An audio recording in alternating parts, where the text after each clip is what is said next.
Hello. Hello.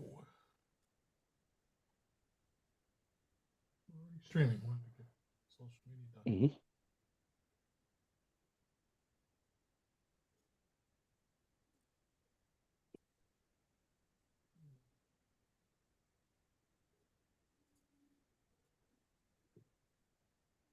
Jeff, you did not get the dress code.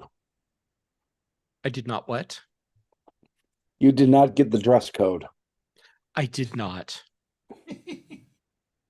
That's on me. I should have known.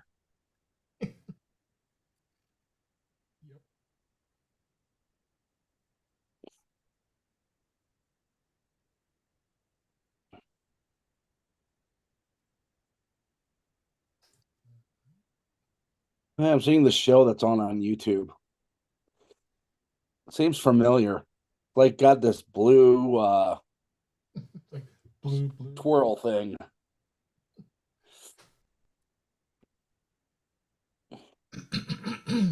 Wow, those guys on Scream look awfully familiar. Yeah. I don't know.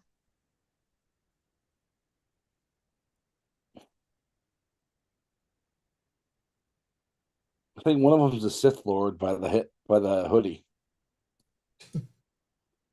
By the hoodie. Wait, am I wearing a? I'm not wearing a hoodie. I had to check to see what I'm wearing. What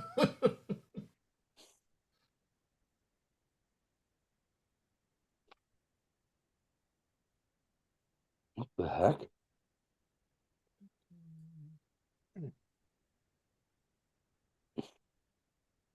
One of my friends says, if the Bears go on a run and win 7 straight games, they can make the playoffs. or could according to Eberflus, there's a 51% chance of a 31% probability.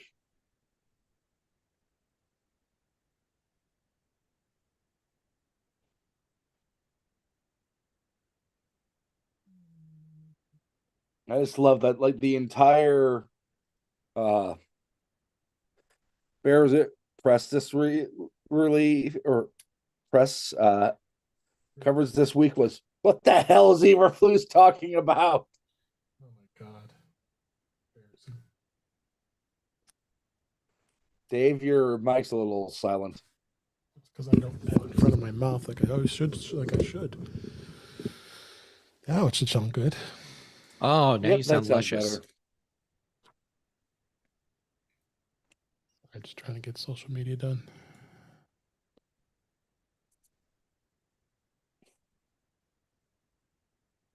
Yeah, got myself a little treat between shows. Mm-hmm. Good. Are those edibles or just regular gummies? Worst cough drops. $1 Family Dollar cough drops. You like that store? Yeah. Years ago, I went into a dollar store, and one of the employees was walking past me, and I picked something up just random off a shelf, and I said, "How much does this cost?" And without even skipping a beat, not even turning or making eye contact, she goes, $1, and just keeps going, which I thought was the best possible response. Yeah, the Family Dollar is more. It's kind of like more the Dollar Tree's version of Dollar General. Blue. I almost I've wore got that some shirt. blue lights. And black. I almost wore. I just grabbed that shirt. I think I have it back here. I do have blue lights. Do I need to go put on a blue shirt? I kind of feel like you might. There, I'll represent. There you go. Same shirt. All right, I'll go put on a blue shirt. Okay. I'll be back.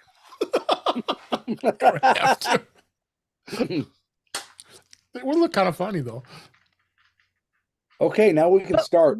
We're just not going to say anything. Oh, I have to shut my door. Hold on.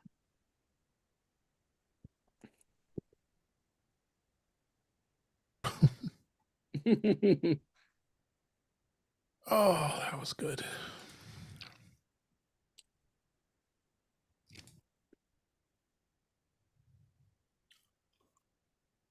Let's see if that's better. Okay, that's better.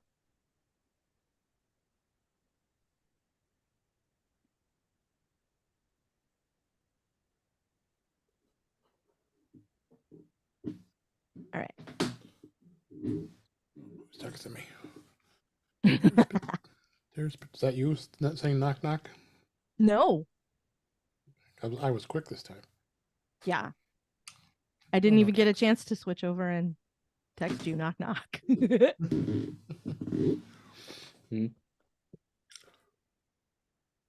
So, Patrice, where's your blue shirt? Yeah, don't even bother turning on your video if you don't have a blue shirt on. Just go change now. Patrice has left the meeting. She didn't hear you because she didn't have her I know. earphones in yet.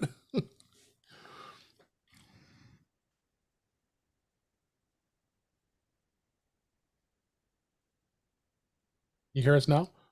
Hi. Yeah, I can. Hi, I Patrice. wasn't plugged in. I still have a knot in my headphones. It happens. now, Yeah. now Jeff. It has met happens the dress after code. like 1 second. Jeff got yeah. the dress. Jeff got the dress code. Yeah. If your shirt's Well, not I got very, something. very dark blue, then Dark- you'll need Yeah, to dark change. blue. it's dark blue. Oh, then you're great. Close Yeah. enough. All right, I'm now blue.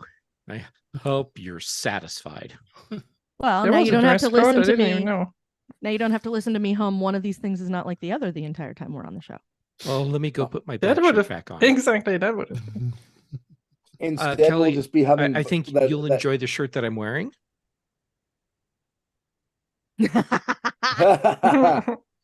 You're right, I do.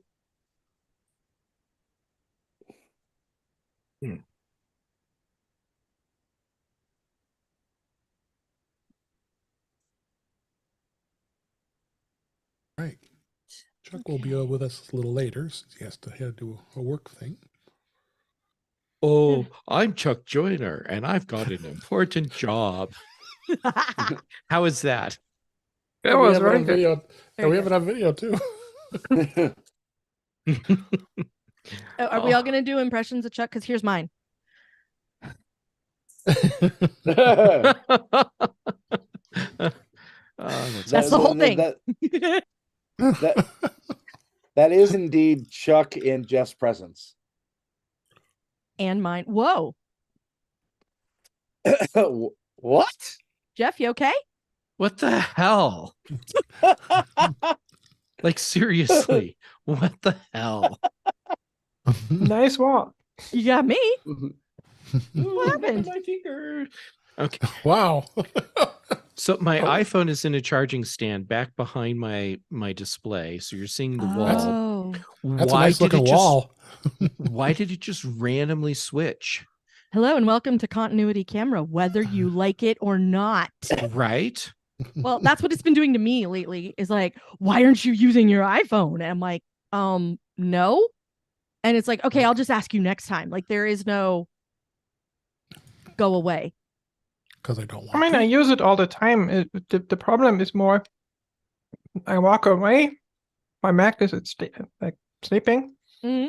and then randomly it just reconnects. It's like, oh, I need a camera now. I have no idea why it just did that.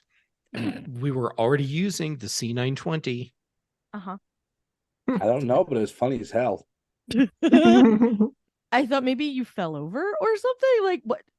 You're, That would have been funny too. the camera just took Yeah. a swan dive. Like, yeah. The cat got it and dropped. Yeah. Maybe your office manager's unhappy about the amount of time you spend with the C920, which is Oh, not to- outside the realm of possibility. Not outside the Mhm. realm of possibility. Nope. Okay. Or Chuck Bot got into it. It's Chuckbot. Chuck Bot, man. You got to watch that Chuck Bot all the time. We couldn't remember why we did it. Talked about Chuckbot until I finally realized it because he was still in the chat. I am Chuckbot. I have an important job. By your command. Any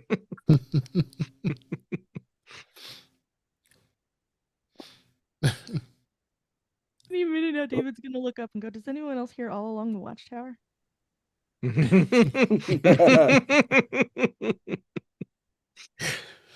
Oh, and this was gonna be fun.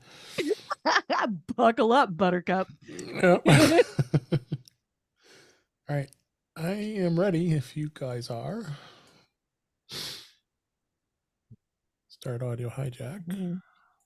No, but yeah, let's go. Maybe the transcribe will But work no. time. But yeah. but yeah, But no. but I gave him a bluey. Maybe. No, but yeah, but no, but yeah. Mm. Oh no. The fact that we all know that reference, this is why I love all of you. I made it for Jeff, and the fact that anyone else giggled at that makes me so happy. All right, I am ready to go. In 5, 4, 3, 2. Happy birthday to Dave. It's a birthday show just for Dave. Happy birthday to you. Oh, wait. We're doing that At now? least you Okay. didn't say underpants. I didn't think he would. It's David's birthday. What a great day. Everyone say happy birthday. I have that all queued up and ready to go at some point today. So that was going to happen one way or another, just so you're aware. Okay, let's try it again. Why? 5, 4, 3, 2. Welcome to episode 279 of In Touch with iOS, the show that talks about iPhone, iPad, Apple Watch, Apple TV, and related technologies. I'm your host, Dave Ginsburg, and I have a special episode this week. It happens to be my birthday at the start of this show recording, and I have everybody here that's been on the show and then some, and we just love having my friends here to celebrate as well as celebrate talking about Apple. But first off, Patrice Brendamore is here. Thank you so much for being here, Patrice. How you doing, Patrice? Thank you. I'm doing well. Happy birthday. Like I'm so glad that you wanted to do a show on your actual birthday and that you invited me. Oh, Like, absolutely. yeah, Absolutely. I wouldn't have it any other way. It's going to be a lot of fun. It just so happened to fall on a Friday, so it worked out really well.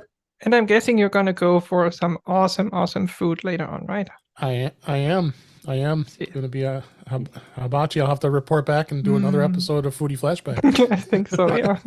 Are you going to order tater tots? They probably don't offer that, but No. But That's also a joining. Jeff. And we are recording this in the afternoon on Friday, so it's a little different. But I am so thrilled that Kelly Gomot was able to make it. How you doing, Kelly? I'm doing well. How about you, David? Doing well. And Great. happy great. birthday, fellow Scorpio. Thank you very much. And Jeff Gamet is here as well. You heard his voice. How you doing, Jeff? Thanks for being here.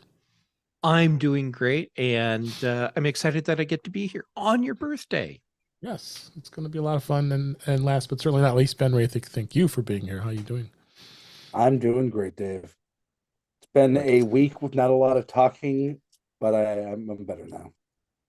Good to hear. And we may grace the presence of Chuck Joyner in a little bit here, but we'll see how that goes.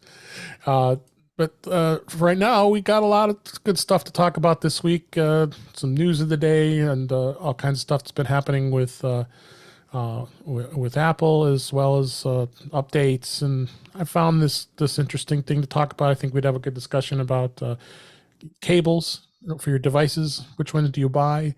As well as I did get the Apple Pencil right there. That's the $79 USB-C. I'm going to do a review of it. Nice. And yeah. Cool. So we'll see. So we'll talk about that. And then some. So let's go ahead and get started. The first story of the day, I think, was a kind of more of an amusing one of anything. Barbara Streisand.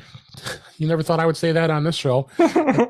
Corrected Siri by calling Tim Cook. And she had problems with Siri like everybody else, but of course she got to fix her irritation by phoning up Tim Cook. Siri's pronunciation of names and places is pretty good as far as text-to-speech goes, but it's not perfect, as we all know.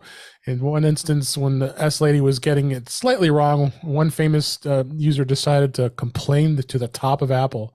And this has happened before, and I guess having that one perk of fame, Streisand said as a quote, getting support from Tim Cook over S lady wasn't Streisand's only notable brush with technology. The Streisand effect, the phenomenon when someone attempts to censor information online, but instead it propagates to a much wider audience. Of course, that's talking about her failed lawsuit of people not being able to photograph her mansion in 2003 because of they're doing a coastline erosion project. So I found this to be very amusing, and I guess she's got that connection with Tim. So I don't know if Tim did much because they didn't say anything if she did.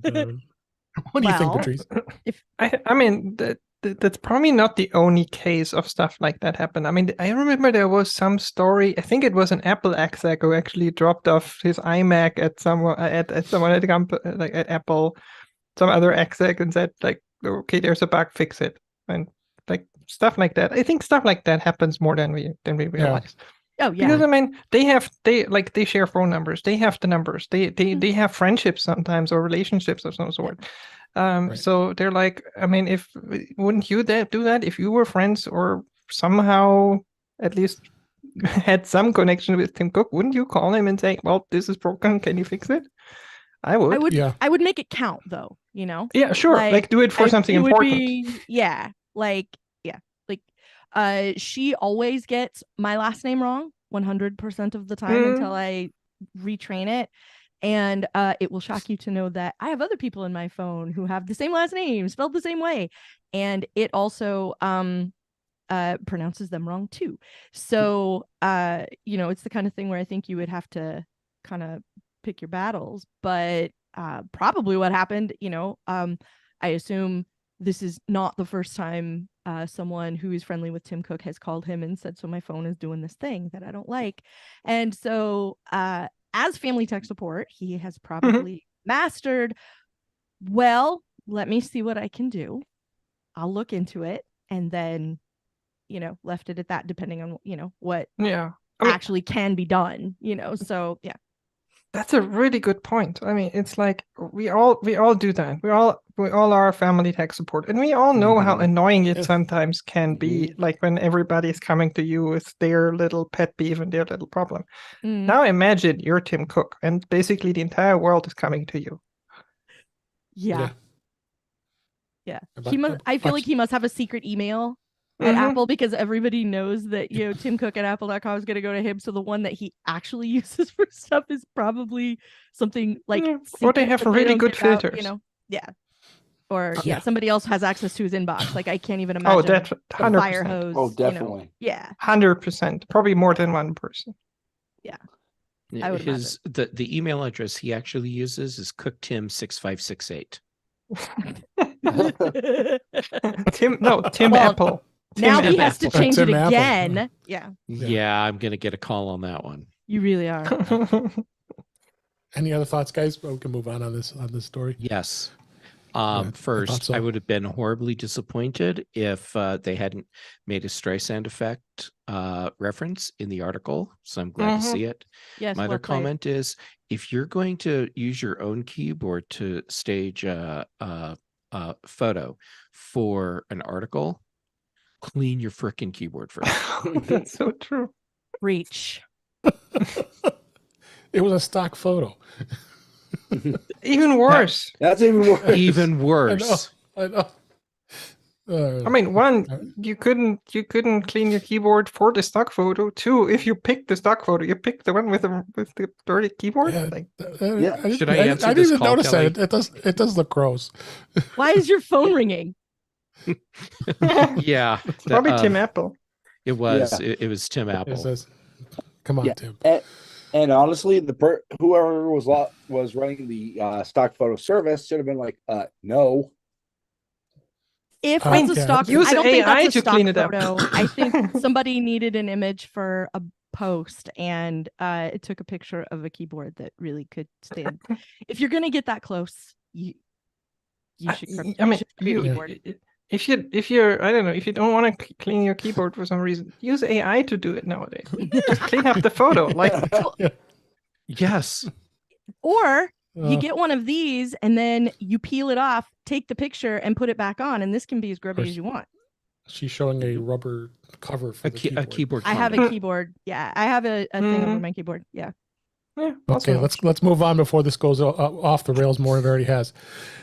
Next story here is Disney Plus and Hulu are going to merge into a single app, and then beta is going to be coming in December. Disney announced this week that it'll soon combine the Disney Plus and Hulu into one streaming service with an unfiled app to be available in a beta capacity next month. Unified. Disney's is that unified? Okay, I'm blind. Thank you. I stumbled on it too and went, "What word is that?" Yeah. It was in a bad spot there. Disney CEO Bob Iger first announced plans to merge Hulu and Disney Plus into a single app earlier this year, and the app will be offered to those who subscribe to Disney Plus and the Hulu bundle, providing customers with one app to access all content. Right now, Disney, of course, offers a combined bundle that includes them both, but subscribers will need to download two separate apps. Pricing hasn't been announced, but this is, the current ad-supported Hulu and Disney Plus bundle costs $10 a month, whereas the version without ads is $20 a month. So this is going to be interesting to see where this goes. I have both services. I think a few of us here too as well. And I think it's a smart move on their part because you've got both very demanding apps that are high in the streaming world. I think that this just makes total sense to do that. What do you think, Ben? I think this is a very smart move. It gives Disney Plus more content, the way Max has done, the way the Paramount Plus has done by adding Showtime. I think eventually you're going to see ESPN put into the Disney Plus app too. The big question, unless they sell it, unless they sell it, exactly. Yeah, the big question here might be what is going to be done with of Hulu Live TV.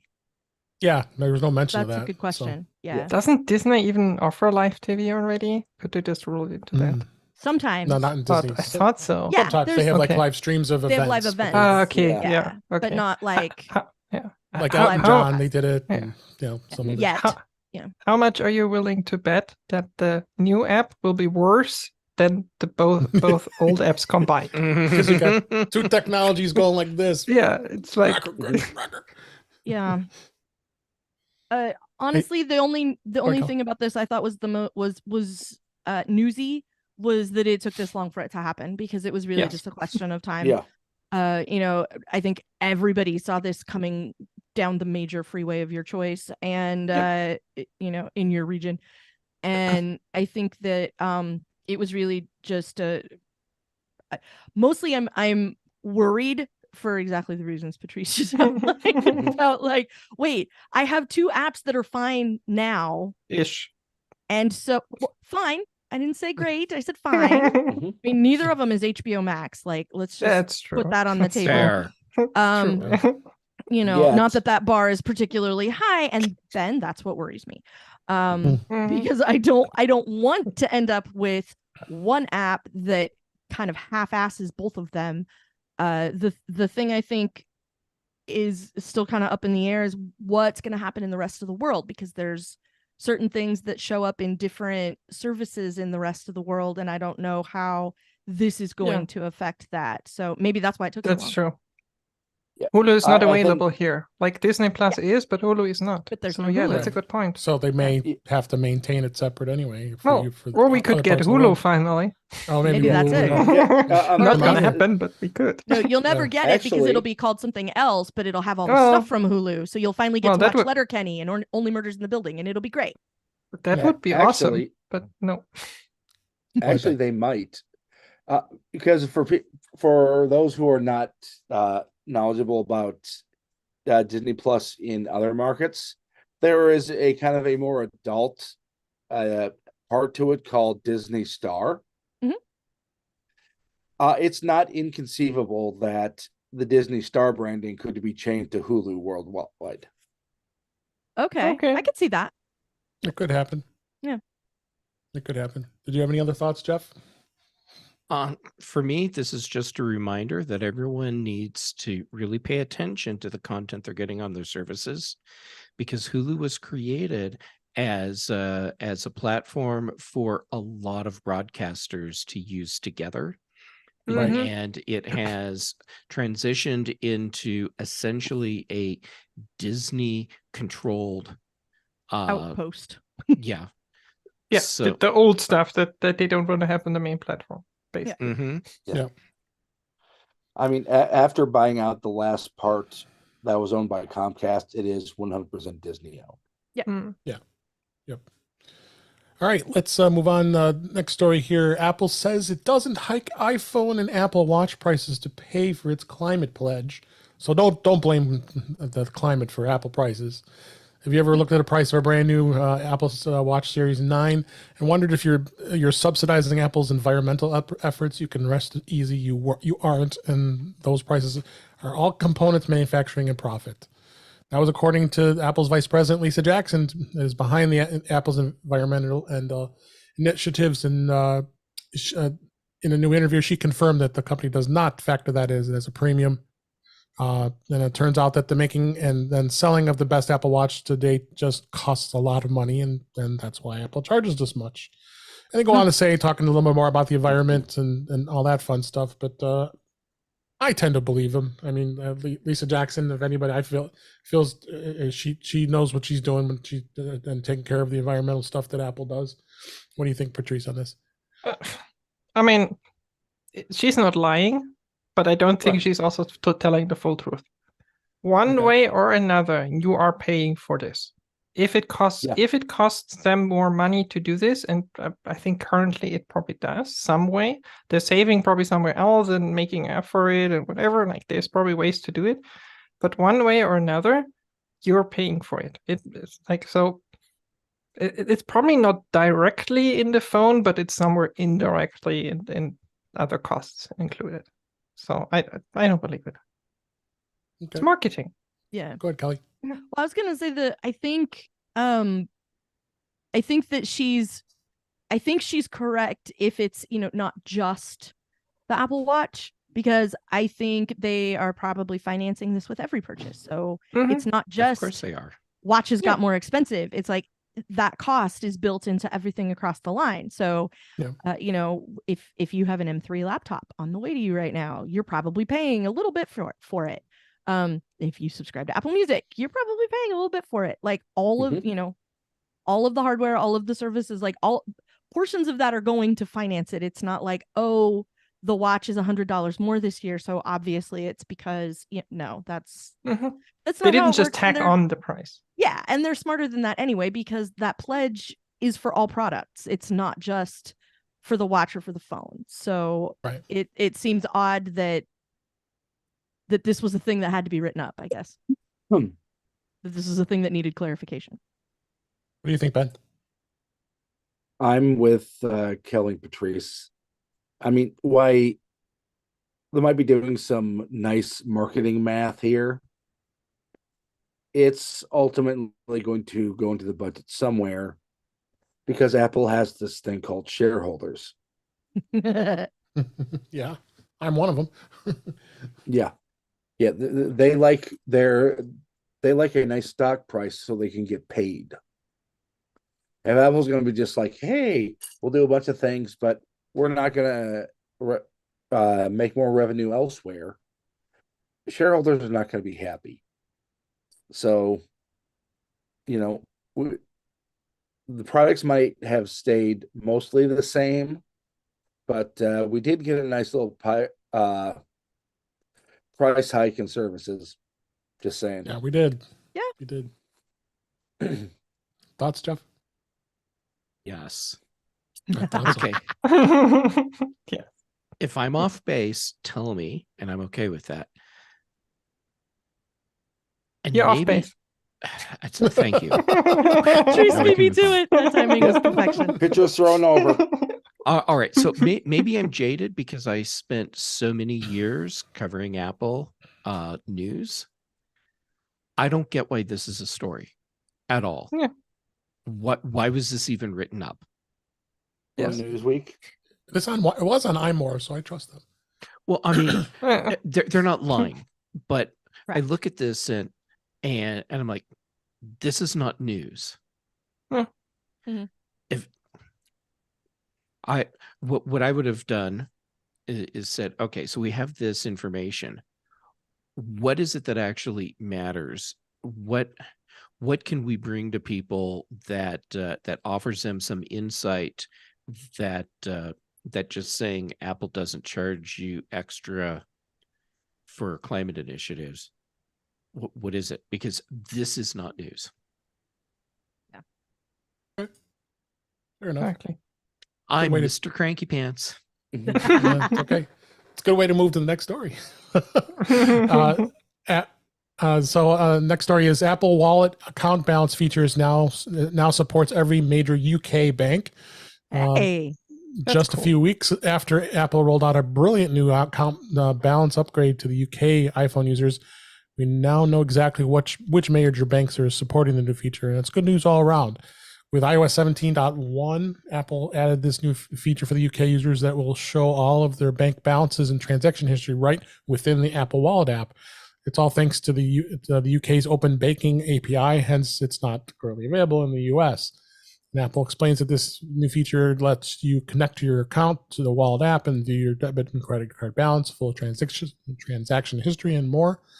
The same support document also updated this week now lists all the UK banks that support the feature.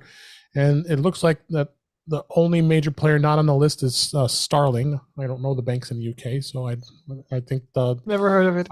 never heard of it. And then I said, ask Well, Patrice, there you go. you're living in Europe, so I don't think you heard of it. I'm either. closer. I've been to the UK a bunch of times. Never heard of it. Yeah. So, well, go ahead, tell me what you think of this. I think at least it's a good start. I hope to see this in the US. Yeah, it's a great feature. I mean, it is available to some extent in the US because at least Apple Card and I think some bank is supported Yeah. if I remember correctly. Mine. But it's not across across the board everything everywhere because there's no standard API.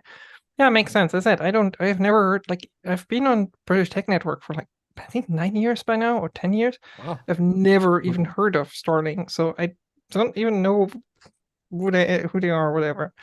So who cares? But it's good, and it's coming. It's coming to the rest of Europe. I've seen some stories. I think it's even coming to my bank and stuff. So nice. Actually, I'm looking at my Discover card I have on here, and it's showing all the latest transactions in the wallet. So some banks Well, do it. But those are the Apple Card transactions, right? Not all No. all good transactions. Okay, that's nice.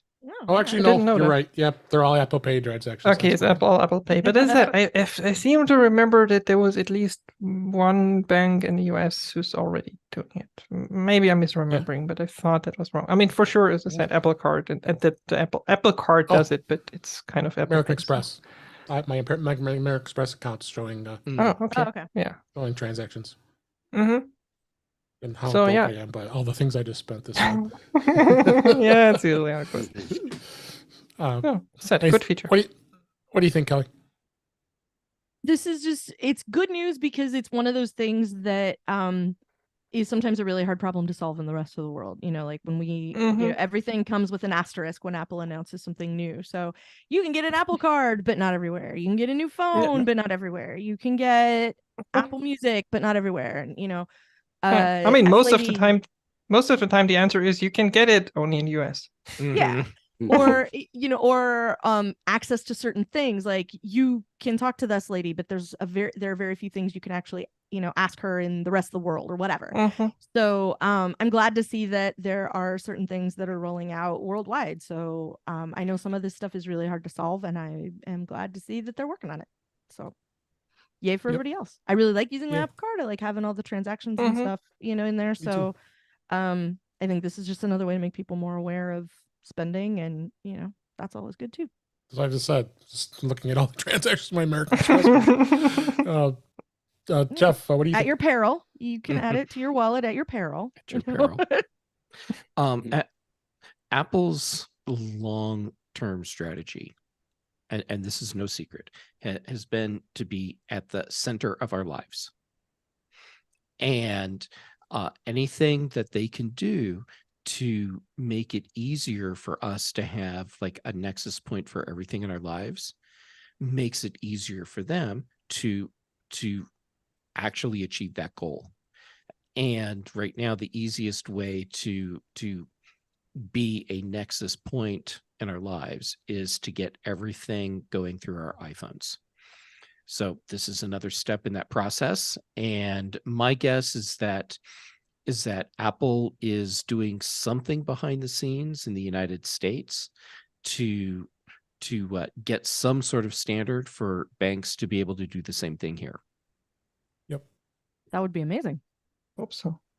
Yeah. And you got the final word?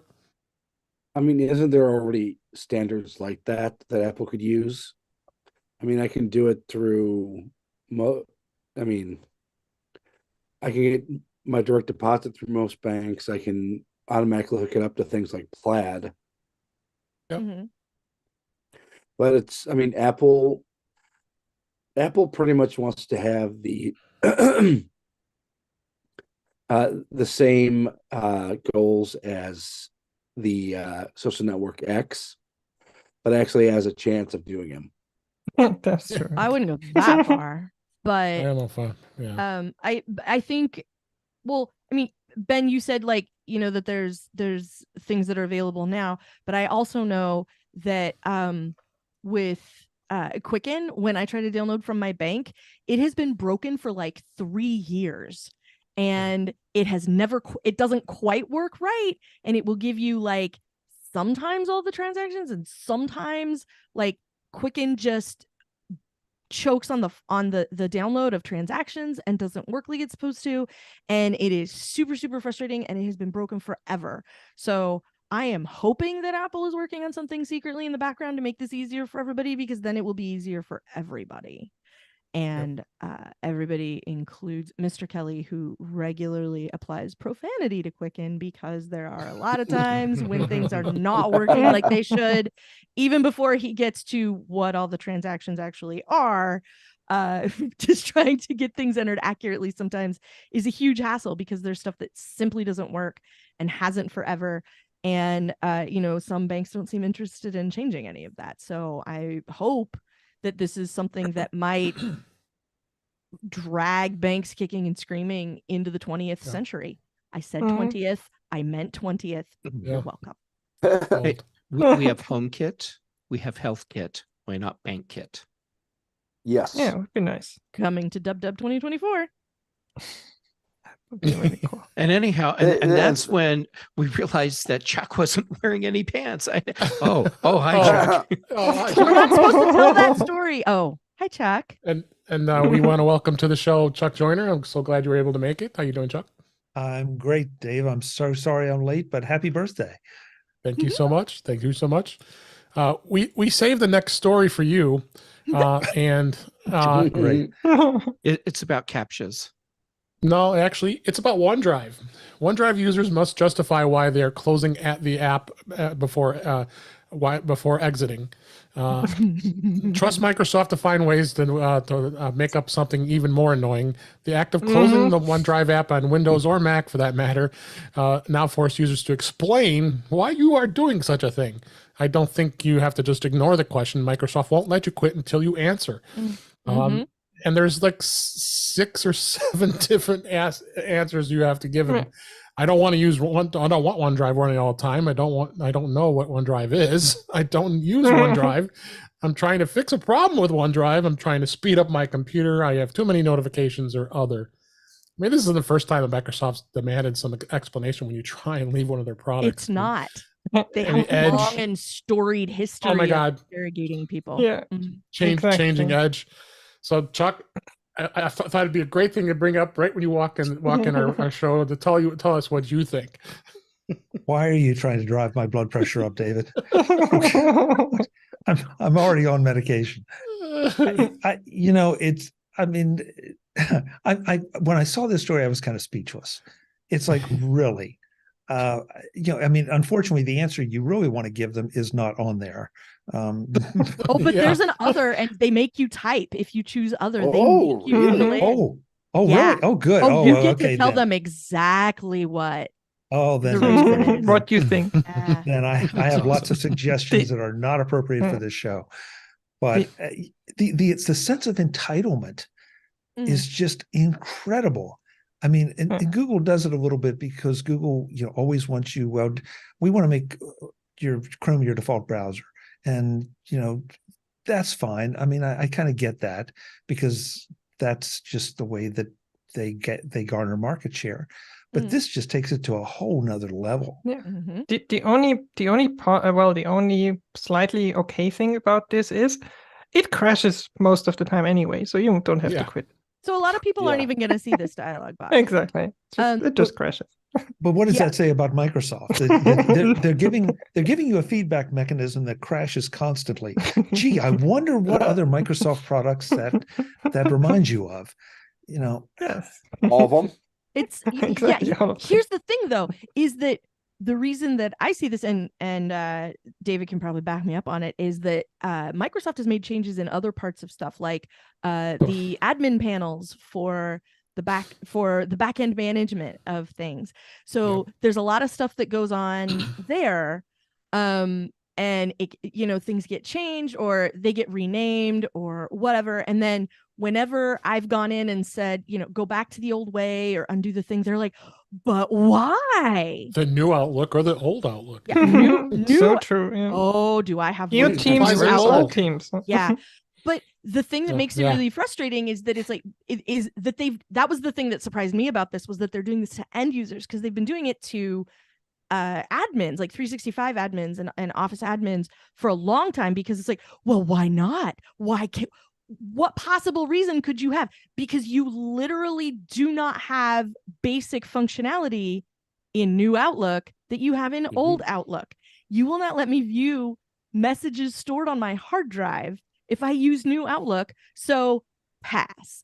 And they do the same thing in the admin panel all the time. Well, why are you? And like most of the time, because I'm trying to be professional, I go to other and I say, I need to turn it off, and you make me put something in here so I can do that. So here's my answer. I am turning it off because I am turning it off. And then I turn it off. But they won't let me they've done this before. You can't proceed unless you give them some sort of reason. And I understand wanting feedback, and I get that you want to make the product better, but given the long and storied history of Microsoft software, I kind of feel like you should just cut me some slack and believe that there is some compelling reason that I have, and let me have it and move on with my day. Yep. Any more thoughts on this? I thought this was kind of a fun one. It was also I'm wondering on the mobile device side of things too, because you see it all the time. I mean, Microsoft's making changes in iPhone app. Like it seems like daily. I mean, I unfortunately have to live in there every day with work and using OneDrive and using Outlook and using any of the other Microsoft products, SharePoint and Edge for that matter. So this is kind of another prime example of them just making all these changes.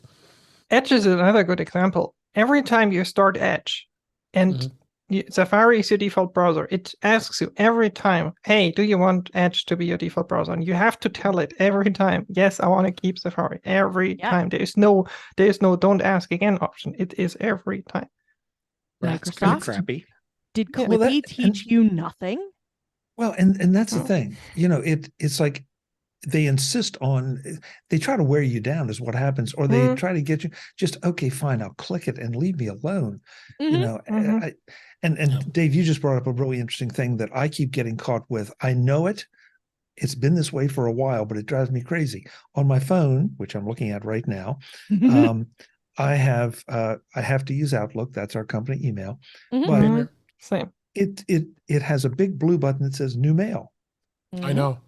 Yeah. As soon as that showed up, I'm like, why Apple? Why Microsoft? Why? Well, new mail makes me want to click it thinking it's going to refresh my mail and see what's new. But instead it's a compose button. their Mhm. infinite wisdom, they think that has to be screaming right at you. You want to write a new email address. That's Email. so stupid. No. Yes. Yeah. Yes. I mean, No. there's a reason I no longer use Microsoft products for personal reasons. They want you to do things their way, whether you want to do them or not. I mean, OneNote or any other Microsoft product, you can't use iCloud on it. Mhm. You have to use their freaking OneNote.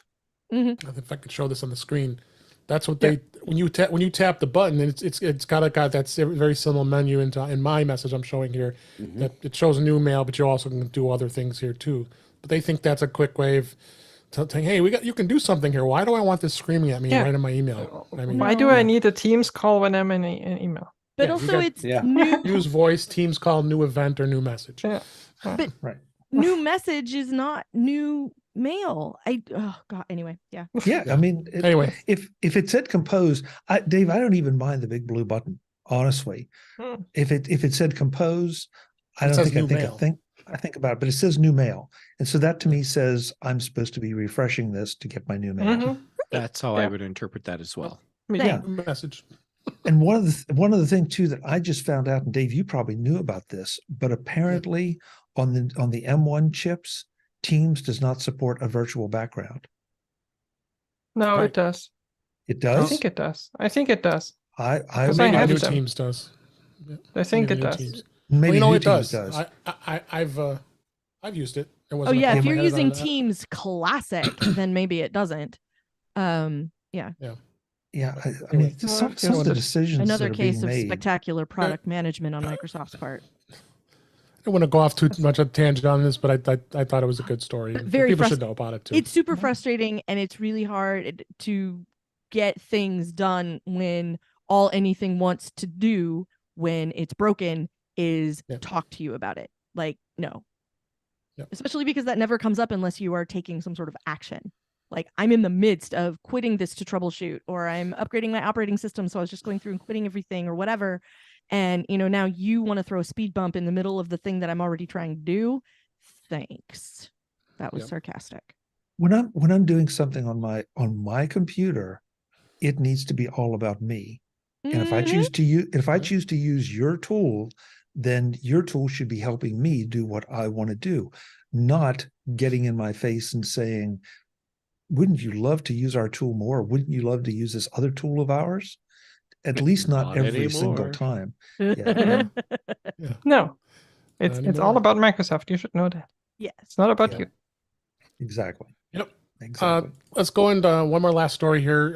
Final Cut Pro. I'm excited to see this. Apple released a press release in their newsroom a couple of days ago as we record this.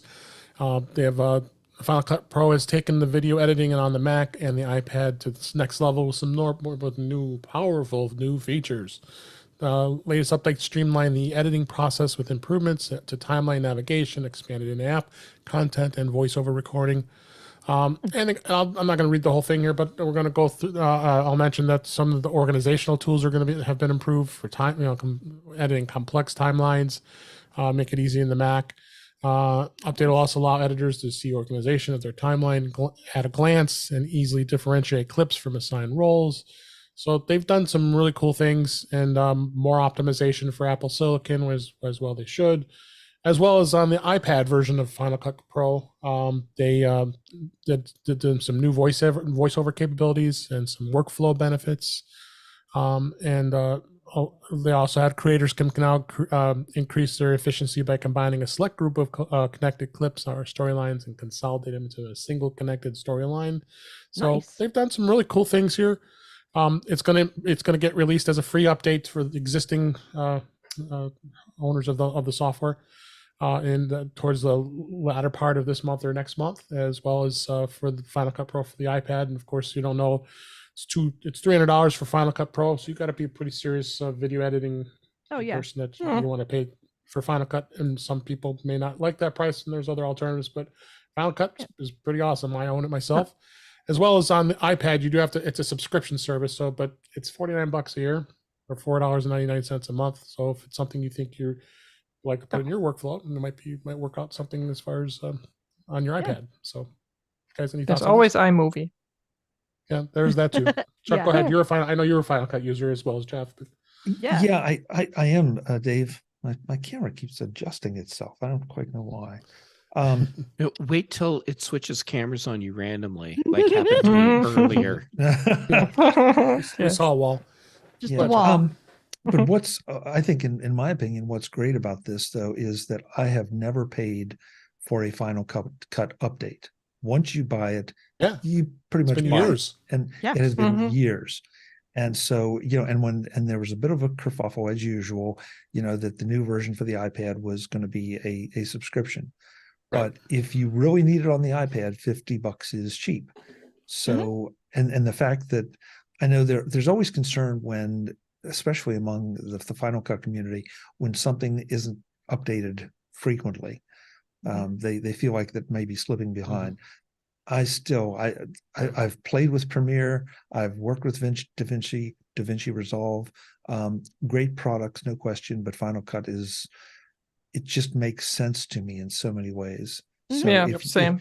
if you do want to get into video editing, give it a good hard look, because there's so much support around it. There's so Mhm. many other assets and resources that can be added to it. It's just a phenomenal thing. So, and I'm anxious I've seen a demo of some of these features. I'm really anxious to see exactly how I can use it. The big difference is like you have iMovie to start with. Like if you're starting with video, it's just very simple things you want to do. Use iMovie, works fine. And then when you're like, oh, we want to do more, you jump over to Final Cut, and a lot of stuff from iMovie still applies. Yes, it can do much more. It's more complex. It has more features. All of it, yes. But the learning curve is not as steep. Premiere is I mean, even for me, I switched from Final Cut to Premiere, and it was a completely different beast. It was really hard to learn, in my opinion. The interface is not great anyway. I found that too. Yeah. Yeah. So, I A mean, lot you of get people used have. to it and you learn it, like it's fine. But I still think Final Cut is better for me personally. Right. How about you, Jeff? I was happy when Final Cut for iPad was announced, and I love that we're seeing more features show up for the Mac version and the iPad version. I mean, we are talking about pro level tools here, so keep rolling in more pro level functionality. I'm a LumaFusion user, Right. and I feel like Final Cut Pro on the iPad is finally the first actual competition to LumaFusion that we've seen for nonlinear video editing on the iPad. Yeah, and something I just remembered, Final Cut is also Apple's kind of demo app, you could almost say, that shows off, look how cool these MacBooks, these Apple Silicon chips Look what are, you and can all do. of that. Yeah. Yeah. So kind of makes sense. Yeah. And Jeff, I'm glad you brought up LumaFusion, because they're seriously competing products. LumaFusion's a one-time purchase, and they have a couple things that they've added over time that are significant enhancement features. But yeah, so we have two world-class video editors for the iPad. That's no small thing, and the fact that now you have Final Cut as well just brings more awareness of what you can do on an iPad. With either Final Cut or LumaFusion. So, try both and pick the one that works for you. Yep. Yeah. Anything to add, Ben, before we move on? DaVinci Resolve is on the iPad as well. Yep. Nice. Fair. Yep. I forgot about that. You're right. Thank you.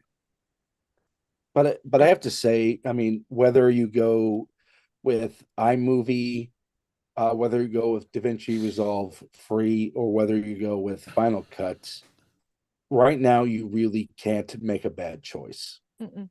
Nope. There's a lot of great choices. Yeah. The right tool for the job is important, and it shouldn't be too complicated to find the one that works for you. So yeah, it's just nice that there's a lot out there to really help I mean, on a larger level, it also helps shift the conversation about what you can do with just an iPad. You know, I can run Final Cut on an iPad just like I can on my computer and do, Right. you know, professional level video editing with my iPad. And, you know, that I think that's important as well. Like everybody recognizing that you've got the kind of horsepower and you've got the capability on that device. So I'm glad for it. Yeah. And Jeff said something too, I think that's important, that we just sort of glossed right over. And that is, this is a pro level tool. This is Yeah. being used in Hollywood. Mhm. Okay. So if it seems a little complex to you, that's because it should be. You're flying a fighter jet. You're not flying a Cessna. Yeah. It's Yeah. a complex So- tool. So Yeah. yeah. Mhm. Yeah. And what you can do with it, you can make it dance if you know what you're doing. So don't be intimidated by it. Just recognize that it's got a lot of room for you to grow into. Absolutely. All right, let's move on to the topics this week. Mixing it up a little bit. We're going to start with iOS 17.1's updates.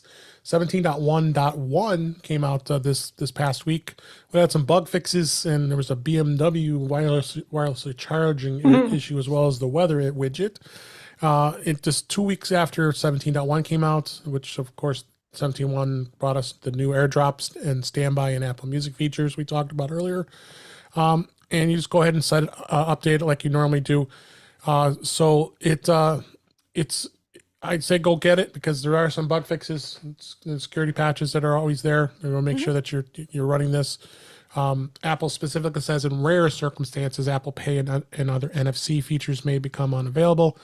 And on iPhone 15 models, after the wireless charging in certain cars, so they didn't say BMW. Excuse me. Apple would never And then say the, No. Yeah, and then the weather lock screen widget may not correctly display snow. which is Okay. bad because that's coming up now. Yeah. It's coming, especially. Yeah. Mhm. So go out, get that update. Very important to do that. They also updated HomePod 17.1.1, and I specifically noted this in the show notes that Jeff will have some comments about this. So HomePod, it does fix a bug that could cause some HomePod speakers to respond slowly or fail to complete requests. This is a couple weeks after the release of 17.1 update for HomePod, which added the enhanced dialogue for the original HomePod and HomePod Mini, which I was excited about. So Jeff, what do you think? Did it fix your problems? Finally, after 5 years of our long national nightmare of HomePods not performing as they should, they still don't They perform as still they should. don't. Exactly. They still have a performance issue. Oh yeah, Yes. it's now granted the amount of time from when the update came out to now, it hasn't been that long, and oftentimes a HomePod might seem to be performing better after a software update because it had just rebooted. Because it rebooted. Yeah. And so like immediately after installing the update, sure, my HomePod seemed to be performing better. However, it is still failing to do things, even though it's clear that it heard me. And a couple things felt faster when I was doing requests, but that was right after the reboot. My take on this, with the limited amount of time we've had to really experience this update, is thanks Apple for pulling another Lucy on me. Yeah, still responding from the wrong rooms. So Well, just call your friend Barbara Streisand and have her get Tim Cook on the horn. There's an idea. There you go. You know, I like how you think. Yeah. I'm going to call her, Babs. Babs. Yeah, it's Jeff. Jeez. Anyone else have any other thoughts about the HomePod? I think it's go ahead, update it. It's important. You got to keep these things up to date. Yeah. just make don't sure that, expect anything magic happening. Yeah. add to that, Ben can probably attest to this one. There was a release of new firmware to the Beats Fit Pro and the Power Beats Pro. I don't know if you have those. Oh, yep. Fits Pro. And Yeah, so how, and it said that doesn't really provide any details of what that updated, but I'm sure it's just some bug fixes and improvements. There is one. Go do it. Yeah. Yep. Yeah. So take care of that. And you got Watch 10.1.1 that was released this past week as well. This did fix a problem with the Apple Watch battery drain bug. That's a problem. Yes. Apple today released that update, which came out in September. It was only 2 weeks after 10.1 came out, which added the double tap and name drop support. So make sure you don't definitely go out and upgrade your Apple Watch, because that, especially if you're noticing some pretty bad battery drainage. My watch is Another doing great thing today. that 10.1.1 fixed, at least for me, 10.1 broke some of my complications, and like they wouldn't display. So they were still there. I could tap on them and then it would take me into the appropriate app, but there was just nothing visible on the watch face. With 10.1.1, broken widgets or not widgets, broken complications Same thing. are displaying correctly again for me. Well, that's good. All right, And- but again, And go ahead. I'll make one quick note on this.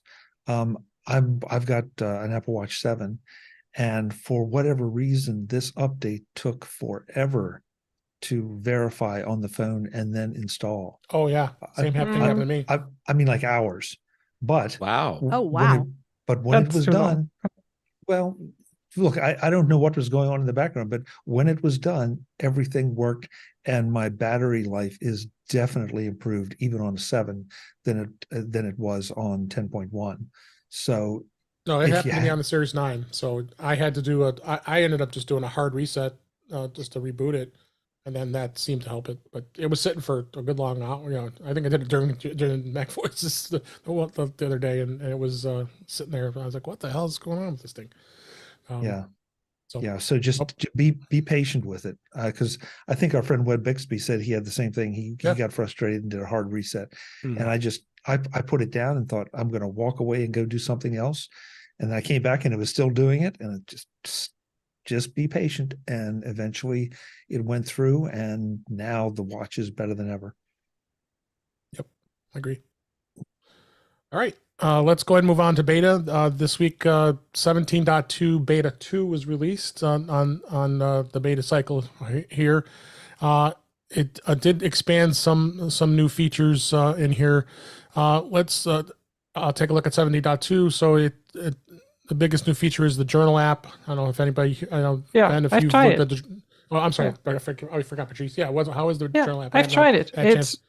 It is. I actually really like the app. I mean, the integrations into other apps are still missing because Apple promised that, but for sure it just started shipping, so I don't think anybody could have worked on that.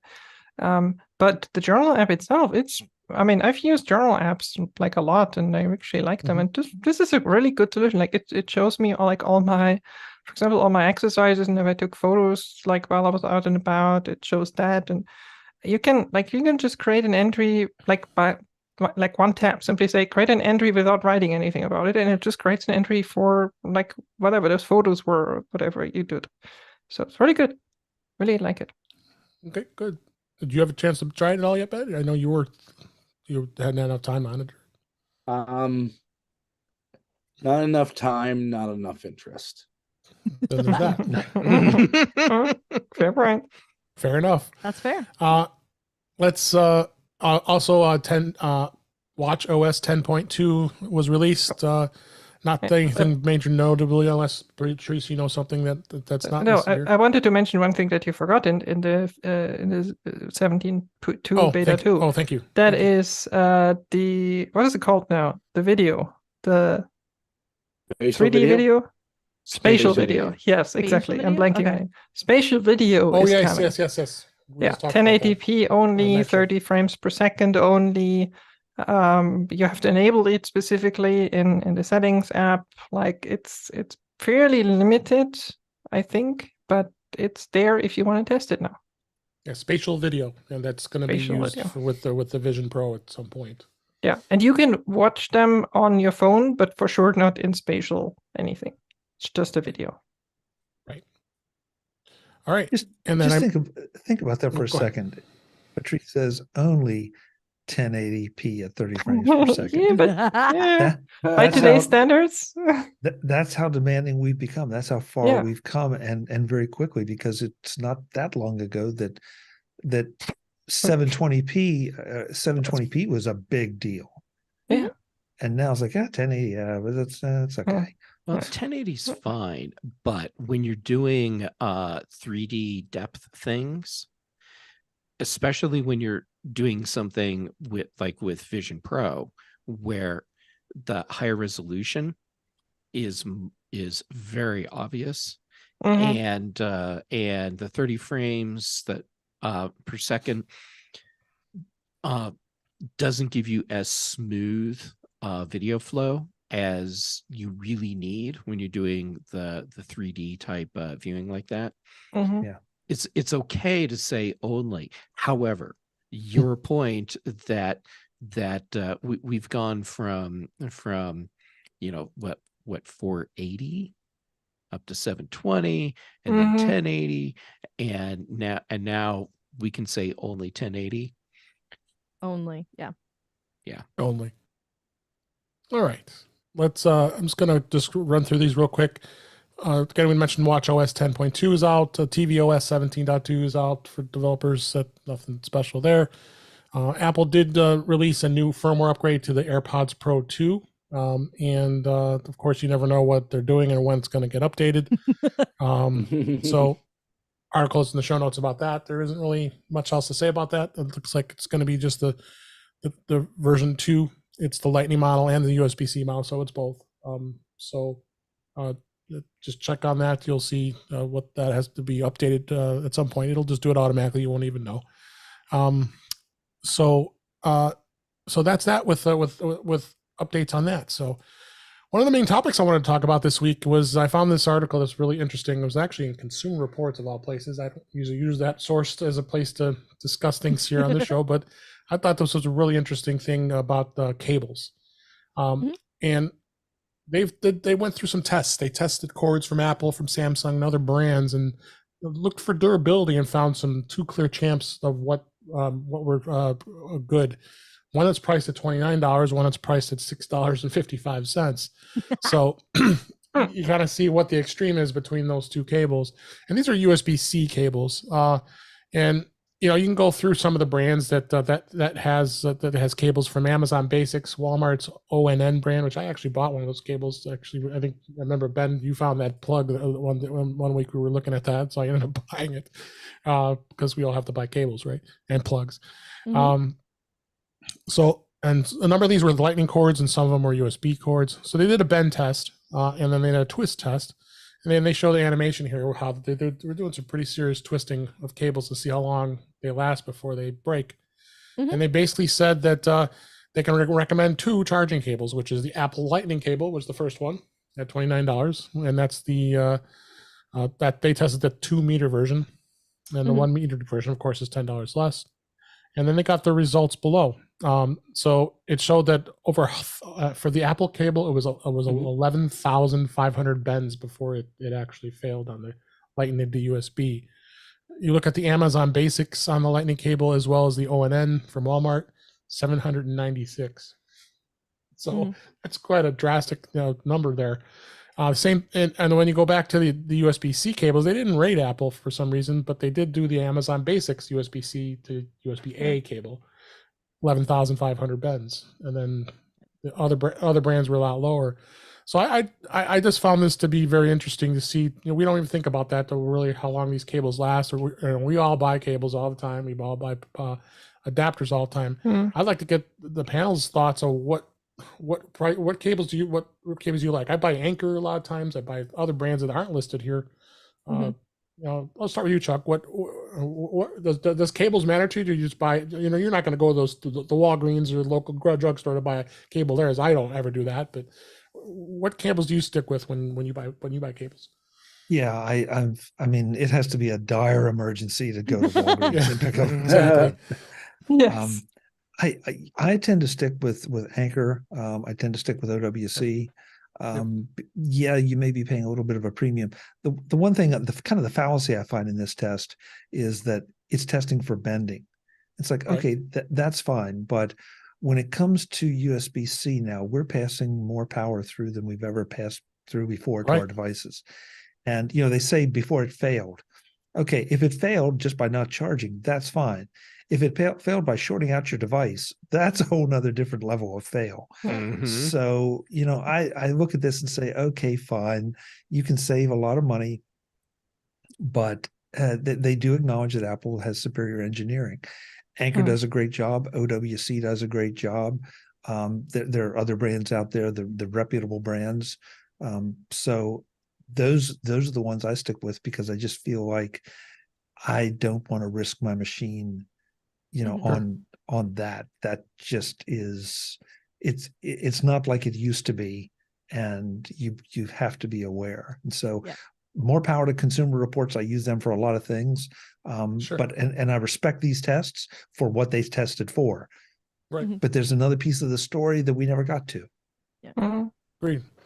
How about you, Patrice? I know you buy a lot of Um, cables, like we all do here. Why am I even saying that? actually- So, Actually, I don't buy that many cables because I have a ton of Apple cables lying around. Like, every device comes with them, and they really do last very long.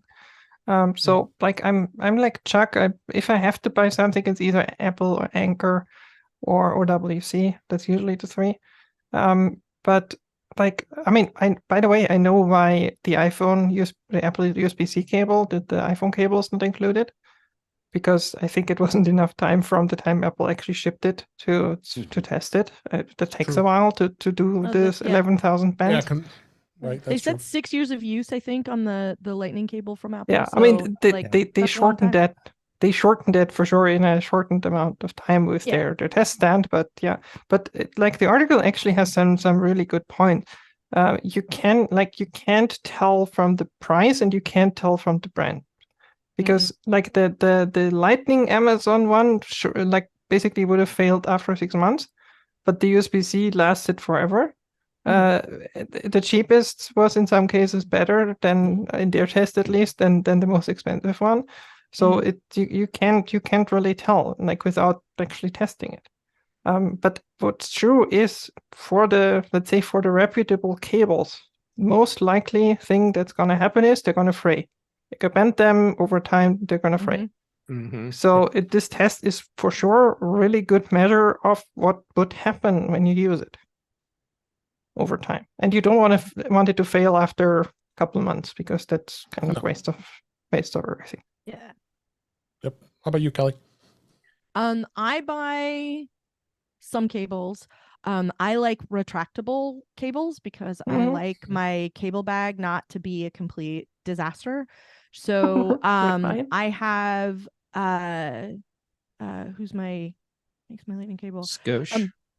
Yes, I have some Scosche USB-A, and there's a USB-C retractable one that I got that I can't remember who makes, but it's been pretty reliable. And then I buy a lot of Ugreen, and like for MagSafe, what's ESR is who makes the Halo Lock stuff, Yeah. and they have a MagSafe cable with a little kickstand on the back, which is super handy. So I buy like different things for this. I need a really long cable or a really short cable. I have another one that's got like every end on it, so I don't have to worry about that I got from Rolling Square. And the thing that I find in them, especially now with USB-C, is what kind of power you can put through them, because there are some that are very low power. So in an emergency, if you're stuck with no other cable except this one and you need to plug your computer into it, your computer wants like 65 watts or more, and this cable will only do 30, and that can be a problem. So that's the other thing you kind of have to look for. My go-to tends to be JSOX or Ugreen, and then for MagSafe stuff, I've got some ESR gear that I like a lot, and I tend to stick to those. I do have OWC cables, and I have like power banks from Scosche and some smartish stuff, and those are the ones that I kind of go to, because that's the other thing that they are not showing you is like what kind of throughput you're getting from those. So did the Amazon Basics cable charge my laptop in a reasonable amount of time, or did it take forever, or did the Samsung one, the Samsung USB-C cable, did it charge somebody else's regular iPhone 15 just fine, but David's Pro Max took all afternoon?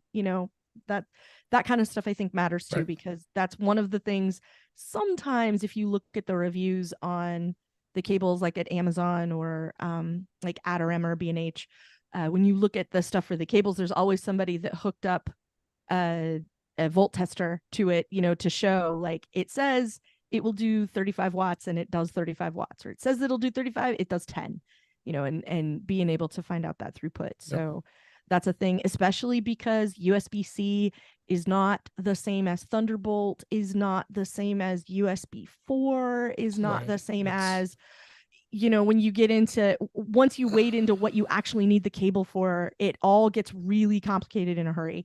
So, if you're looking for a cable, you kind of have to go in knowing what it is you're setting out to achieve, and then you can go from there. And it sucks that it's that complicated, and it makes things really hard, but at least there's some brands out there that are very reliable, and that's good.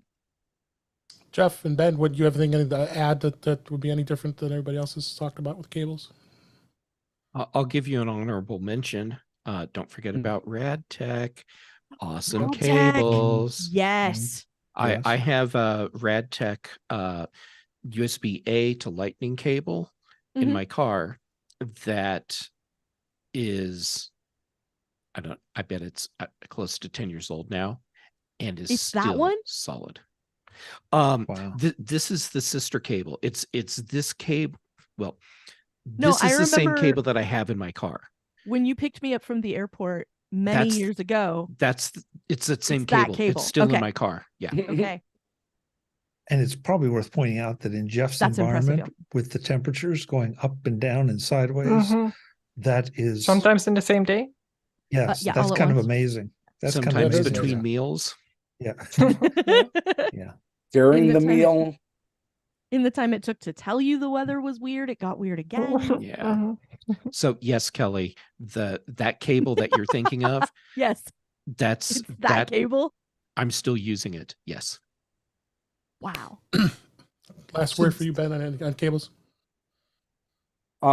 Honestly, I'm kind of all over the place. If it's anything I don't that's mission critical on my Mac, I use Thunderbolt cables, even if it's not a fully Thunderbolt task.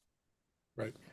But I mean, as far as day-to-day cables, Anchor, great company. They also have a distribution deal with Walmart, so you can find them at any supercenter. The lesson here may be that if you see a cable that comes with a free coupon for free General Tso's chicken, don't. No. I was gonna say self. a free fill up on General Tso chicken. Free tank of gas. Yeah, just not a good idea. No. Yeah. Also, don't eat the General Tso chicken. Yeah. If it's given as a coupon. Yeah. That's for sure. No to self. This was a good topic to talk about, because we all use cables in one way or other, and I think and like Chuck said, Consumer Reports is a very knowledgeable. They're very knowledgeable people, a good source for that kind of stuff, and you should be aware of it. And I'll have links in the show notes, as well as links to a lot of these cables that we mentioned, so you can check them out yourself. We're going to go ahead and one more topic here to wrap up. I wanted to do a quick review of the Apple Pencil, the USB-C version that just came out. The Apple was spouting out the great fact that they released this new, much lower priced pencil, and we've already talked about the pencil, what the differences are between the Apple Pencil 2 and this, and we know that someone like Jeff or anybody who is an artist is not going to want to use this pencil. Right off the bat, I mean, I've got it showing on the camera here. The cable seems like kind of wonky to plug this in. It's the only way you can charge it. You cannot charge this pencil on the iPad itself, even though it is magnetic and will attach. I've tried it a number of times and it will not charge it. The only way you can charge it is by cable, as far as I can see. You are correct. It is Yeah. USB-C only for charging. Right. So, I mean, it feels cheap, honestly. And you can go back, we've talked about with those cheaper $18 pencils.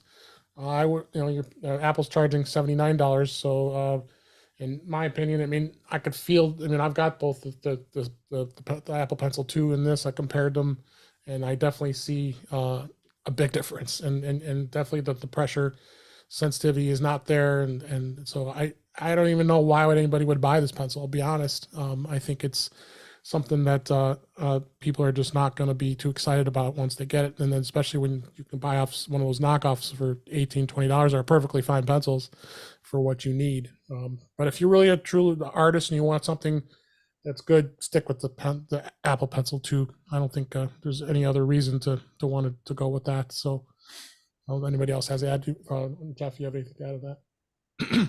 Well, thank you for validating my decision to not even bother getting one to try it out, because I know it's not the right. I saved you tool the for me. $79. There's the box. It's going to go right back in the box and it's going to get returned. So, I mean, that says a lot right there. yeah, I think there is a I don't market think for this is worth that, it. even though we Yeah, are there not is. that market.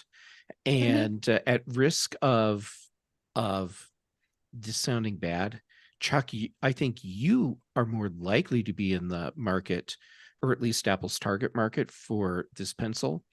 Someone that wants a stylus for writing or just tapping, things like that, and they want it to be from Apple, Mhm. then that's I think where this fits in. But for someone that's going to be seriously using this for a wide range of activities, and especially including more creative art related activities, the USB-C Apple Mhm. Pencil is not the right tool. Right. Correct. Jeff, I thank you for pointing out as a potential target market, but this is back to Kelly's comment about the right tool for the right job. I have a knockoff as well, and it does charge by the just sitting it on the iPad, and that to me is a much more important feature than the pressure sensitivity or anything else. So, if this is again one of those, think about how you're going to use it, think about which features are important to you, and then see if there's an option out there that suits it. The one other thing you got to be careful about, and Jeff, you know a lot more about this than I do, but the tip that is going to be interacting with the surface of your iPad, if you don't do what I do, and I have a glass screen protector on, so if it scratches the glass screen protector, that's fine, I can just take it off. But if it scratches the actual glass of the iPad, now you have a That's problem. bad. So, just be aware of those factors when selecting, and again, look at who the manufacturer is. I've got one that I have never heard of the company before or since, but it works. It works just fine for me. And again, I've got the glass screen protector, so there's no downside because I'm not plugging in anything that is going to potentially damage my iPad. Well, Chuck, I will now build on that, because clearly we've taken over the show from Dave. Yeah. No. I wanted your opinions on the Apple Pencil. That's why I bought it. I took one for the team to see what was all about, and now got you're my going to answer. take it back for the team. Yeah, that's right. Hey, If Apple has a 14-day return policy. I'm gonna take advantage of that. Yeah. If you're planning on doing the screen protector thing, but you also want to have the all-in like complete solution, screen protector, plus you have the better tactile feel, and it uses special tips, you end up having to get Apple's Pencil, the Apple Pencil 2, Right. to actually do that. And I mean, like, example, here's my rock paper pencil kit. It showed up finally, and it's great. But if I was using a knockoff Apple Pencil, it's worthless, because it includes its own special Apple Pencil tips. So you have to use an Apple Pencil with it. Though that said, those will work with the USB-C one. Yes, that's true. Yeah, the tips are the same. Yeah. Yeah. Good. All right. So one last thing, I had an app I wanted to talk with you guys about. So I don't know if you were aware of it or not. This is a new PDF app I hadn't even discovered before, and it's absolutely free, which is even the best part. It's called PDF Gear. It does have Copilot AI, and it's got some seriously powerful editing tools. It really just you have basically access to everything, and you have access to being able to do quick conversions to things like Word and Excel and PowerPoint and any and those types of things in here. But it does have this advanced AI Copilot, which is an AI assistant to work with PDFs, and it will look and convert and have all these things that'll work when it comes to AI. It is very simple to work with as far as PDFs goes. Good suite of apps. And who wants to pay for Who wants to pay for Adobe Acrobat when you could have something like this that probably meets your needs?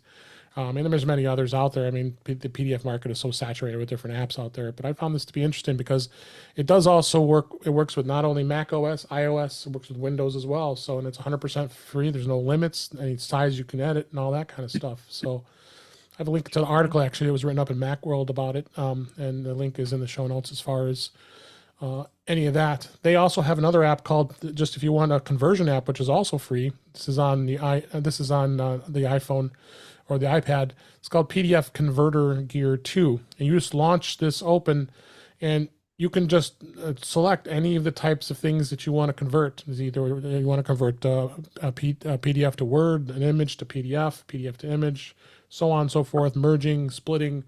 It's all there in this particular app. That it works. I would think probably more valuable on the iPad would it be on the iPhone, but it does work with both. That one's absolutely free too. It's the same developer, PDF Gear Tech is the name of the company, and I thought these were pretty cool apps you should check out. Dave, I have a question for you. As someone who deals with PDF a lot, I see you can fill out PDF forms. Does it let you create a PDF form? I believe yes, it does. Wow. Oh. As far as I saw, I mean, I just looked at this like a day or two ago, so I didn't have a ton of time playing with it, but almost positive it does. So it's worth a try. Yeah, if it's free, I'd like to get your maybe we can get your feedback next week on this. Yeah. Mm-hmm. So, all right. Can I be that guy? Yeah. Yes. And the question you're about to ask, I want to know the answer to as well. Which question are you going to ask, Jeff? I'll What's let the you ask business it. model if they're giving this away for free? Well, Ding, that fits in ding. with mine because this says, build in AI, it will summarize documents. Privacy. Is this summarized on documents? Because I look at PDF Gear 9, Ben Coolen Street, Sunshine Plaza, Singapore, and I'm sorry to say that, but it's just the world we live in that I've become so sensitive to this. And we've had on all of our shows, we've had conversations about security and AI and large language models. And so if it is summarizing a document, how is it doing it? I want to know more about its AI before I'm going to do anything other than maybe, a recipe for chicken soup. Right. No, I mean, Absolutely. and it seems like a decent PDF editor in itself. You don't necessarily have to use the AI part of it, but I like to see what your guys' thoughts. To try it with something that's not sensitive, and all right. I'll even try it too. They do address my question, which is, what's the business model? And their about page says that they're currently offering their products for free to build a user base, and then charging for premium features at an affordable price is our future monetization plan. But so it's VC funded, and that's basically yeah. And that's great. Maybe it is, but it just this applies to almost everything we talk about on all of our shows. Is just ask a couple questions and think about it. 99% of the time, you're probably just fine. It's that 1% that will bite you in the backside. I think that applies to life in general. Yeah. Yep. But Patrice just Well- called down from the mountain to give us. Well, this was an awesome show. Thank you for celebrating my birthday with me. I just loved the fact I was able to have all of you on the show this week, and it was an absolute blast. I think this is the most I've had on the show since I've started. So this is just a great. Well, we're not viewing. done. If you're trying to wrap up, we're not done. Oh, we're not? Okay. No, because we need to know what you're doing for your birthday. I am going to have a nice dinner with my family tonight. So That sounds That lovely. sounds very nice. Yeah. Unless you've Um, decided that you don't like your family, but I've met your family, so it sounds really You've met nice. my a few, yeah. You and Chuck have both met my family, so Yeah. so yeah. We have Sounds like a threat. You've met your family. As I mentioned at the beginning of the show, it's going to be a hibachi dinner. So we're gonna have some fun. Nice. Ooh, Japanese good. steakhouse. Very nice. Good. So Yeah, I mean, we know that Chicago has awesome food. Yes. They're in does. good hands. It does. Yeah. So, but thank you all for being here and celebrating and being part of the show. I really appreciate it. And then let's go ahead and wrap up for this week. That's a wrap for this week. Please send your comments, questions, and suggestions to our email address, which is feedback@intouchwithios.com. You can follow us on Mastodon at intouchwithios, techhangout.social. Support the show by buying me a coffee at intouchwithios.com/coffee. And speaking of support, I did get a listener to support us this week. I wanted to read their comment. It was thank you, Scallion, for buying me a coffee. Yay. Go Scallion. Thanks, Scallion. And he says, I, for one, will miss the Apple Music voice plan because we talked about the voice plans going away on that. But he says, I drive around all day and it fits my needs perfectly. What's more, it's less than half the price of the traditional Apple Music plan. I agree. And he says, I really enjoy your show. It's especially nice when Jeff Gamet and Kelly Guimont are on. I usually listen to I used to listen to the Daily Show on TMO and until it was abruptly ended. And so it's particularly nice to hear their voices. One of these days, I'll get to listen to the show live. Thanks again, Scallion, for their nice comments, as well as buying me a coffee. I appreciate that. And you also can become a Patreon of the show if you want to go to patreon.com/intouchwithios to support us. We have 2 tiers available to support the show. We would really appreciate it. Make sure you like, share, and subscribe when you're notified when we're live streaming. It's usually on Thursday nights at 8 p.m. Eastern Time, 5 p.m. Pacific on our YouTube channel, which is at youtube.com/intouchwithios, where you can watch the current and past live streams as well as listen to past shows. Visit In Touch with iOS magazine on Flipboard, for many of the articles and the topics we speak of are discussed and they're flipped into this magazine. The link is in our show notes. You can subscribe to the show in your favorite podcatcher, which includes Pocket Casts, Overcast, Apple Podcasts, and many others. But just better yet, go to our website, intouchwithios.com, where all the links to all the ways to listen to us are there. I am Dave Ginsburg, and you can find me on Mastodon at DaveG65 at mastodon.cloud. And Kelly Guimont, thank you for being here and joining me on this great day. Where can people find you? Well, next week you can find me celebrating my birthday. But until then, because I don't know if you were recording initially, it's David's birthday. What a great day. Everyone say happy birthday. Hi. Happy birthday. Happy birthday. Happy birthday. Your David. birthday. Thank you. I'm so excited that you had me on with you for your birthday. Because I have been described as the person who likes wearing the giant sombrero at the Mexican restaurant on your birthday. So I'm always excited to help people celebrate who are interested in doing so. So yeah, next Tuesday you can find me at karaoke, because in November we call it Kellyoke for my birthday. And otherwise you can find me on Mastodon at Verso at mastodon.social. You can find me over on The Incomparable, where I show up on occasional podcasts. Like we just did a game show episode where we played the 1950s board game Careers, which was really entertaining and hilarious. You can find me on my show, I Want My MCU TV, which is over at The Incomparable, and occasionally blabbing with other people about Star Wars and what have you. You can find me on Tuesday nights, as long as Chuck Joyner still lacks the good sense to not let me into the Zoom meeting.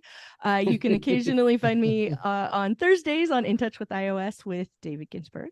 And this week, you can find me on the British Tech Network with Jeff and Patrice and David and the Chuckbot. Mhm. All right. Thanks, Kelly.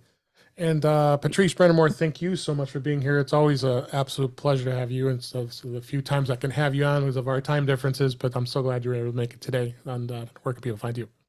Thank you. I mean, thank you for having me, and thank you for also moving it to like a time that I could join.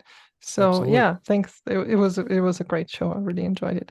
So too. you can find me, as already was mentioned, on the British Tech Network twice a week, Thursdays on the Big Show, where we talk about the non-Apple side of technology, and Fridays on the Mac Show, where we talk about the Apple side of things. So BritishTechNetwork.com, that's where you can find that. You can find everything I'm doing, all the podcasts, projects, social media links, literally everything on my website, thepatrice.com. And I have another podcast that I think everybody, no, it's not quite. We still have to do a show with Ben, but almost everybody on this panel has been on. We've had a really great episode with David where we basically got to know all the good food in Chicago. It's Foodie Flashback, foodieflashback.com, where I interview really cool people about their food-related stories and memories and just everything that goes with that. Thanks, Patrice. Chuck Joyner, thanks for being able to make it. I know you had a little bit of work stuff you had to deal with, and I really appreciate you were able to make it on the show. And where can people find you? Hey, David, thank you so much for having me again. I am sorry I'm late. Happy birthday. My birthday gift to you is that I will not sing happy birthday to you. You can find me on Mac Voices, macvoices.com. That's where we talk to all kind of interesting folks every Tuesday at 8 p.m. Eastern, 5 p.m. Pacific, whatever time that is, wherever you are. We do Mac Voices live with everyone here, including Patrice when she can stay awake long enough. We'd love to have you join us in the chat room at youtube.com/MacVoicesTV, and on all the big socials and all the little ones too. You can find me as at Chuck Joyner. Again, happy birthday. Thank you, Chuck. Ben Rathick, so glad you were able to make it. I'm glad you're feeling better. And where can people find you? Well, Dave, you can find me on your social media choice at Ben Rathig. You can find my writings at rathig.tech on the web. On Tuesdays, you can find me on Mac Voices with the Chuckbot himself, Mr. Chuck Joyner. On I just derailed myself.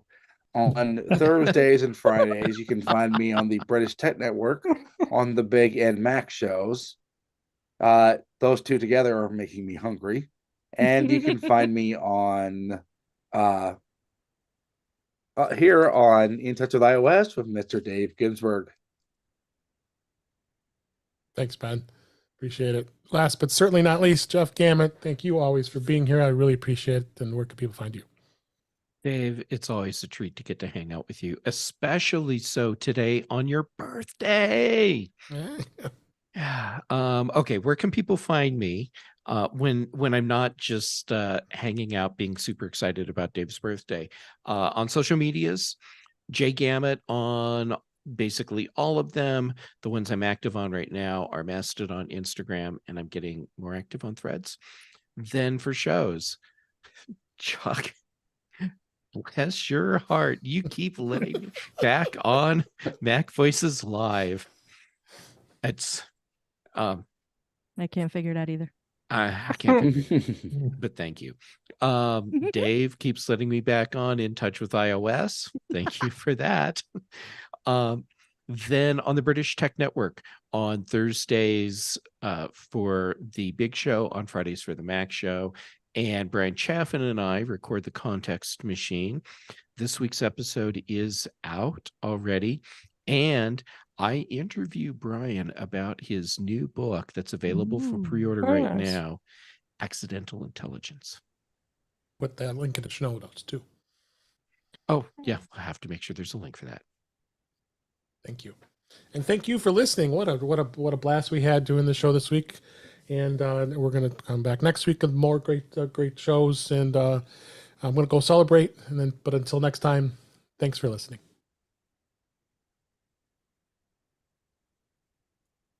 Yay. Thank you. Nicely Great show. done. Nicely done. That was a Very lot nice. of fun. I'm just sorry I didn't get to participate the whole time, but thanks for letting me in, Dave. That's why I saved that story just for you. Just for Because everybody probably saw it in the show notes. Save this for Yeah. Chuck. we were not Just- allowed to touch it. Yeah. push that blood pressure right up.